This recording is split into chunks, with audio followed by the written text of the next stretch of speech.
Nguhaye ikaze ku itariki yo kwambuka. Nguhaye ikaze ku itariki yo kurara i Kanani. Nguhaye ikaze ku itariki yo guhimbirwa indirimbo y'amashimwe ku buzima bwawe. Uyu munsi turi ku itariki ya 10 ukwezi kwa 10 umwaka waho wa 2025. Iyi ni itariki Imana impaye message ikomeye ku buzima bwawe no ku mibereho yawe. Ndagira ngo usabe uturize imbere y'Imana, ukomeze gukurikirana Team of God TV urinde usoza iyi video. Imana yo mu ijuru inkoze ku maso. Ni ibintu bidasanzwe ku muntu ukurikirana Team of God TV, ku munyamasengesha ahari, ku munyamwuka ahari, ku muntu wese utegereje Imana ahaherereye. Iyi ni isaha ya gihanuzi. Nyemerera Imana inkoreshe. Muri iyi saha nkubwire uburyo Imana igufasha ukuboko igiye kukwambutsa. Ngufitiye ubutumwa bukomeye kuri uyu munsi, ngufitiye message y'Imana. Nibyo koko nkuko mubimenyereye hano kuri Team of God TV dutangirira mu mwuka tugasoreza mu mwuka. Niyo mpamvu nifuza ko nawe aho uherereye waba umunyamwuka ibyo urimo byose, waba umunyamwuka kubera yuko ngiye kuvuga ibintu bikomeye biturutse mu kanwa k'Imana. Imana ikaba yashimye yuko ikoresha ngewe uyu munsi kugira ngo wakire agakiza kayo. Niba wizera Yesu Kristo nk'umwami n'umukiza, ushobora kuba wajyaga wumva bavuga ineza y'Imana, bavuga ubutabazi bw'Imana, ariko wowe ubwawe ukaba utazi impamvu, utazi n'igihe wazabonera ubwo butabazi. Abisiraheli ni urugero rwiza. Bagumye muri Egiputa igihe kirekire. Ni abantu benshi bageragejwe, bari bari mu nzara, bambaraga ubusa, nyamara Farawo yabakoreshaga n'imirimo y'agahato, imirimo y'uburetwa. Iyi si turimo ni intizanyo. Wowe uyirimo nawe uri kunyumva izi saha, ushobora kuba uri kunyumva uherereye mu Rwanda cyangwa se mu mahanga. Igihugu cyose waba uherereyemo uri kumva ururimi rw'Ikinyarwanda cyangwa se wumva ururimi rw'umwuka. Niba ari ubwa mbere ugeze hano kuri Team of God TV, reka Imana ikuganirize, nawe dusanzwe tubana. Ibi bintu ntibisanzwe, ndagira ngo Imana inkoreshe mbashe gucungura ubuzima bwawe.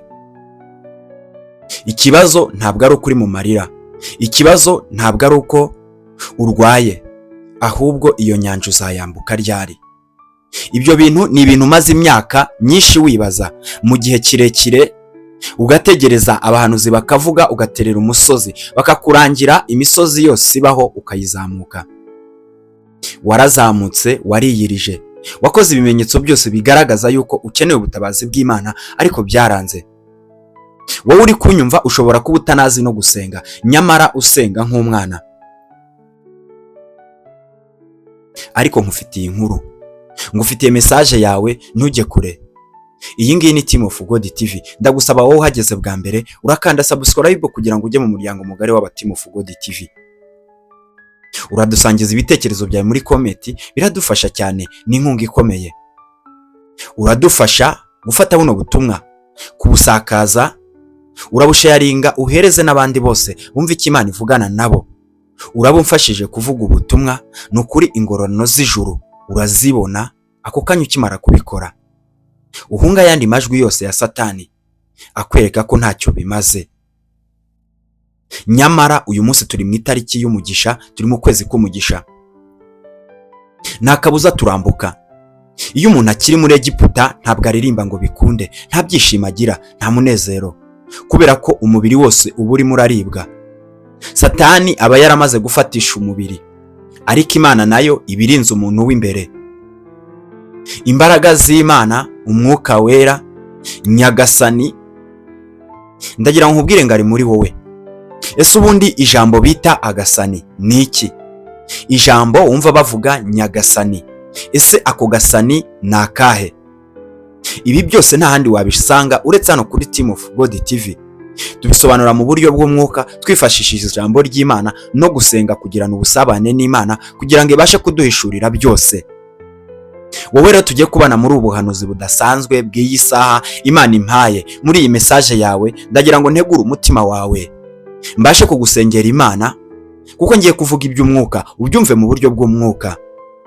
Ndagira ngo wirengagije ayo majwi yose ariko kubwira ngo n'ubundi ntabwo Satani azakurekura.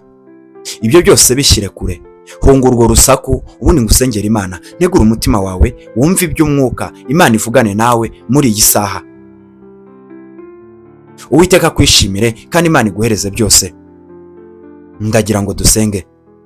Mwami, ndagushimye, ndakubashye, ndakunezerewe. Urera urakiranuka, ni wowe byiringiro byacu, ni wowe byirato byacu, ni wowe wadukuye ku musaraba, ni wowe waducunguye, ni wowe watugaburiye, ni wowe watwambitse. Yesu, ni wowe wemeye kwambara ubusa, ni wowe wemeye kubabazwa mu cyimbo cyacu. Uri ibyirato byacu, uri ibyiringiro byacu. Nukuri ntabwo duterwa isoni nawe. Izina ryawe nirihabwa icyubahiro.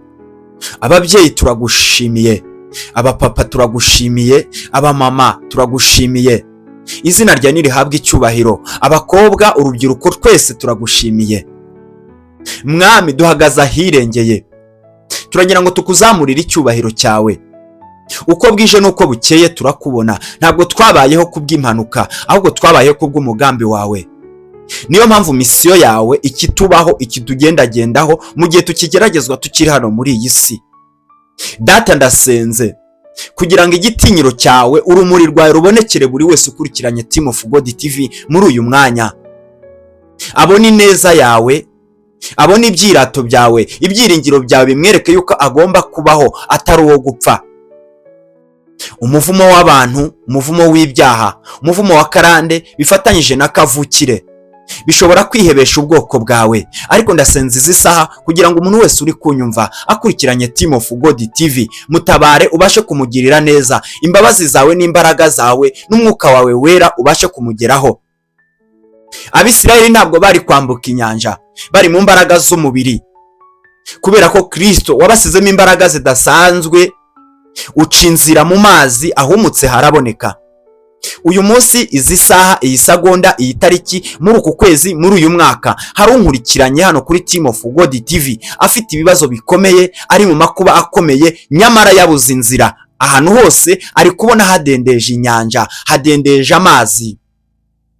Uwo ngo ndamusengeye mu mbaraga zawe zidasanzwe z'umwuka wawe wera, mu buhanga bwawe, mu buhangange. Wowe waje mu isi ukanesha Satani, nta gisirikare ufite, nta mbunda wifashishije. Wowe wagiye ku musaraba ukemera ukabambwa, bakagushyira mu mva ukazirika Satani, nta mapingu wifashishije. Wowe wiswe umwami w'abami, nta ugutoye, ahubwo ukoresheje ibikorwa byawe. Wowe wanesheje urupfu na Satani, nta karati, nta zindi kungufu wize, nta zindi mbaraga ukoresheje uretse iz'umwuka wera. Ni wowe gitare cy'amahanga ndi kuvuga. Relevo sinini yavu de stato kererevo mando de staya relevo. Wowe wageze kwa Lazaro akazuka, wowe wageze kwa Yayiru ukahakora ibitangaza, wageze ku mpumyi zigahumuka, wowe wageze ku bashonje ukabagaburira, wowe wageze ku bapfakazi ukababera abagabo, wowe wageze ku imfubyi ukababera ababyeyi, wowe wababaranye natwe, wowe wihanganira ibyaha byacu, ni wowe wenyine wemera kubyikorera. Wowe wahanitse ikirere, abahanga mu by'isi bakaba barabuze inkingi aho itereye. Wowe ubumana bwawe burahambaye, bubitse muri twebwe. Ibanga ryawe rihishwe muri twe. Izina ryawe nirihabwa icyubahiro Data. El Shaddai, uri Jehova, uri igitangaza. Wowe urakiza, wowe urambika, wowe ukingura gereza, wowe uri igihangange, wowe uri ibyiringiro. Ni wowe twira, ni wowe tunezerwa, ni wowe dusengeramo tukabona amahoro, ni wowe dusengeramo tukabona akazi, ni wowe dusengeramo uburwayi bugahunga, ni wowe dusengeramo tukabona abagore beza n'abagabo beza, ni wowe dusengeramo tukabona urubyaro, ni wowe dusengeramo tukabona ijuru, ni wowe tunyuramo tukambuka inyanja itukura turi kureba imbere yacu. Uri amahoro yacu, uri Alpha na Omega, itangiriro n'iherezo.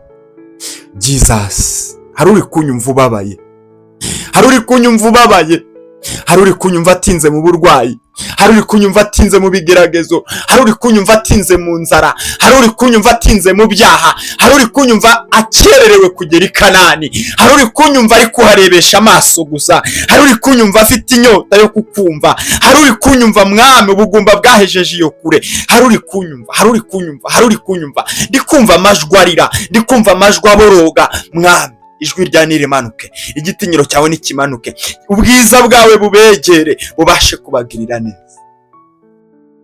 Erega nubwo Satani arwana ariko ntazatsinda.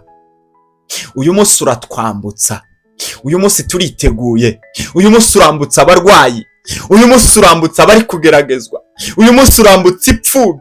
Baba mbwira, ni wowe twavuganye, ese ni wowe wabimbwiye? Uyu munsi uratabara abababaye, uyu munsi urambika abatambaye, uyu munsi uragaburira abatari kurya, uyu munsi uratabara abarwaye indwara zikomeye, uyu munsi uratabara ababyeyi kugira ngo baheke, uyu munsi ingumba urazisetsa, uyu munsi uratuma abababaye baririmba, uyu munsi uratuma abadafite aho kuba babona aho kuba. Ese Yesu mbwira, ururuka. Ese ni wowe wanganirije, ni wowe wanganirije, ni wowe wanganirije. Bityo Kristo ndagusabye, genda uganire na buri wese, genda uvugane na buri wese, genda uhindure ubuzima bwa buri wese, ineza yawe n'igitinyiro cyawe nibibagereho. Erega wowe urarema, erega wowe urakora. Mu gihe abantu bose badutaye, mu gihe abantu bose bamwihakanye, mu gihe abantu bose bamuvuyeho, mu gihe inzira zose zifunze kuri uyu muntu uri kunyumva, izina ryawe ryihesha icyubahiro, ni wowe wenyine musigara. Erega ndagusaba mbizi neza, erega ndimo ndagusenga nkureba imbere yanjye, erega ndimo ndakwambaza nkureba imbere yanjye, uku nguku unyegereye. Ariko wegera umuntu ubabaye, mukunzi mwiza, bariko urukundo rwawe urugaba ku muntu ubabaye, ku muntu ugutegereje, ku muntu ufite amasezerano, ku mukobwa ufite amasezerano, ku musore ufite amasezerano, ku mumama ufite amasezerano, ku mupapa ufite amasezerano, atizera kuriwe. Erega ibyiringiro byiwe byaragabanutse, ariko arabizi neza. Kanani arimo arayireba imbere, ariko inyanja ntituma agerayo. Mu izina ryawe ryera Kristo, ca inzira aho zitari, ubwoko bwawe bwambuke. Sengera umuntu ntazi ahari, sengera umuntu ntaruzi, ariko ndabizi neza yuko imbaraga zawe zitabara. Ukuboko kwawe kuri hejuru, amaso yawe ni magari, ukuboko kwawe ni kugari, ijwi ryawe ririrukanka cyane, ubutunzi bwawe burahishwe ahantu inyenzi zitagera. Izina ryawe nirihabwa icyubahiro. Mwami ndasenze, kuko uri uwera wa Isiraheli. Uyu munsi kuri iyi tariki ya 10 ukwezi kwa 10 umwaka wa 2025, izina ryawe niryihesha icyubahiro. Uzutangirane natwe maze usozanye natwe, mbisabye nizeye mpagaze mu butware bwawe Yesu Kristo, amen. Imana yo mu ijuru iguhereza umugisha, Imana yo mu ijuru ikwishimire wowe unkurikiranye muri izi saha. Uyu munsi urambuka, indirimbo y'amashimwe Imana yamaze kuyiguhimbira. Uyu munsi urayiririmba. Ntabwo mbizi niba wizeye wowe unkurikiranye muri izi saha hano kuri Team of God TV, ariko njyewe ndabona ubutabazi kuri wowe, ndabona ubuzima bushya kuri wowe. Ndagira ngo unyemerere dusome igitabo cyo Kuva, igice cyaho cya 15, umurongo waho wa mbere. Haranditse ngo twumve indirimbo Mose yaririmbye ubwo bari bamaze kwambuka inyanja itukura. Ese wowe uyu munsi uraririmba iyihe? Ese muri uku kwezi uraririmba iyihe? Ese muri uyu mwaka uraririmba iyihe? Uraririmba iyihe ko Satani avuye mu buzima bwawe? Uraririmba iyihe ko Satani atsinzwe mu buzima bwawe? Ndagira ngo wumve ko Imana ivugana nawe. Maze Mose n'Abisiraheli baririmbira Uwiteka indirimbo bati, ndaririmbira Uwiteka kuko yanesheje bitangaje. Ifarashi n'uwo yari ihetse yabiroshye mu nyanja. Uwiteka ni imbaraga zanjye, ni indirimbo yanjye. Ampindukiye agakiza, uwo niwe Mana yanjye, nanjye ndayihimbaza. Niyo Mana data yanjye, ndayishyira hejuru. Uwiteka ni intwari mu ntambara, Uwiteka niryo zina rye. Iyi niyo ndirimbo Mose yaririmbye. Iyi niyo ndirimbo Imana yahaye Mose. Ndagira ngo nkubwire ngo impamvu utishimye, impamvu utanezerewe, uracyari muri Egiputa. Uracyari muri Egiputa. Kandi uri muri Egiputa ariko i Kanani urahareba. Nta byishimo ufite, nta munezero, urota inzozi mbi. Urota ubona Farawo ari kukwica. Urota ubona ubwo burwayi buri kukwica. Urota ubona iyo nzara iri kukwica. Urarota ubona uzapfa wambaye ubusa. Urarota ubona ufungwa kubera amadeni. Urarota ubona useba wicwa n'inzara. Urarota ubona uri kurira. Urarota ubona urubura urubyaro. Urarota ubona ubugumba bukwishe. Urarota ubona Iravuze Iravuze. Urarota ubona aho abandi baririye wowe. Iravuze Iravuze. Nawe urimo uraharirira. Mbese impamvu utaririmba ariko Kanani urimo urayireba imbere yawe. Humbya amaso yawe wowe turi gusengana. Humbya amaso yawe. Kanani iri imbere yawe. Kanani iri imbere yawe. Kanani iri imbere yawe. Buretse kwiheba, buretse kwiheba, iyo nyanja ureba imbere yawe urayambuka, urayigenzamo amaguru, urahambuka nk'ahumutse, urahambuka nk'ahumutse. Uyu munsi urahaguruka muri icyo gitanda. Uyu munsi urahaguruka, uyu munsi urabona akazi, uyu munsi urabona imibereho mishya, uyu munsi ubuzima bwawe burahinduka. Indirimbo y'amashimwe ku buzima bwawe, indirimbo y'amashimwe ku rurimi rwawe Yesu yamaze kuyitegura. Ese urizeye? Halo, shalom, haleluya. Yewe muntu turi gusengana, urizeye? Muntu uri kumva buno butumwa bw'Imana. Mose yaririmbye ino ndirimbo bamaze kugera i Kanani, ariko hari indi ndirimbo Miriyamu yaririmbye. Iyo nayo turayisanga mu gitabo cyo Kuva ni 15 umurongo waho wa 20. Haranditse ngo kandi Miriyamu umuhanuzikazi mushiki wa Aroni ajyana ishako. Abagore bose barasohoka baramukurikira bafite amashako babyina. Miriyamu akabikiriza ati muririmbire Uwiteka kuko yanesheje bitangaje. Ifarashi n'uwo yari ihetse yabiroshye mu nyanja. Uyu niyo ndirimbo Miriyamu nawe yaririmbye. Ngo bamaze kwambuka inyanja, Abisiraheli bareba uburyo ifarashi n'uwo yari ihetse. Bibiliya itubwira ko n'abasirikare batoranyijwe bazi kurwana neza, bigishijwe indwano, bahagezemo mu nyanja bararohama. Maze ngo bageze hakurya batangira kumva umwuka mwiza w'i Kanani. Batangira kumva umwuka mwiza, batangira kumva ibyishimo n'umunezero. Ubu impamvu uri kurira nuko utarambuka, ntabwo uragera i Kanani. Iyi ni itariki yo kwambuka ku bizeye Imana.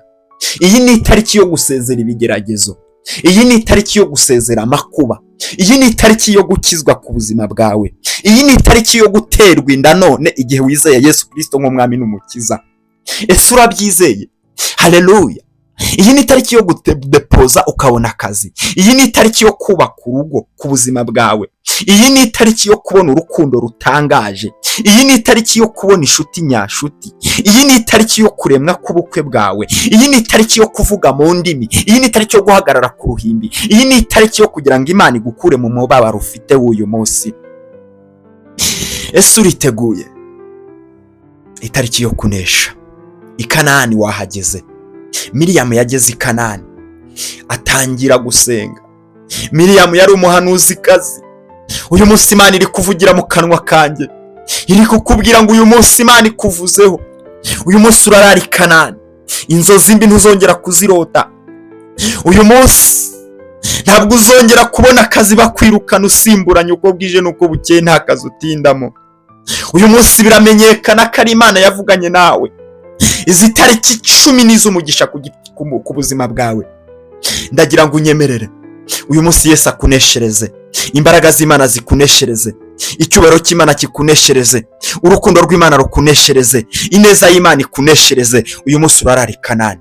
Iyo ndirimbo yitegure. Uyu munsi uraririmba indirimbo y'amashimwe. Izi saha uraririmba indirimbo y'amashimwe. Uku kwezi uraririmba indirimbo y'amashimwe. Muri uyu mwaka uraririmba indirimbo y'amashimwe. Ndagira ngo uzamurire icyubahiro cy'Imana aho uri. Ndagira ngo wakire gutabarwa k'Imana. Imana yo mu ijuru ishimwe cyane, kandi Imana yo mu ijuru ikuneshereze. Wakoze wowe twari turi kumwe hano kuri Team of God TV. Ndagushimiye wowe twabanye muri ubu buhanuzi, ndagushimiye wowe dusenganye muri iyi saha, ndagushimiye wowe wakiriye imbaraga zidasanzwe z'Imana muri iyi saha. Satani ntakuriganye, ndagira ngo dusangize ibitekerezo byawe muri komenti. Kandi niba ari ubwa mbere uteranye natwe hano kuri Team of God TV, ukaba unyuzwe n'iri jambo ry'Imana tukugejejeho, ukaba unyuzwe n'ubu buhanuzi, n'ubu butumwa ushaka guhora ubwumva, ndagusabye kugira ngo ukore subscribe maze udufashe gusharinga, gusakaza ubutumwa bw'Imana.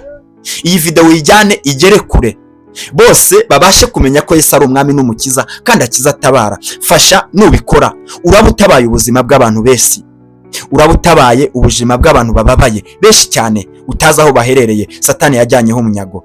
Gira ibyiringiro, uyu munsi indirimbo y'amashimwe irakugeraho. Shalom.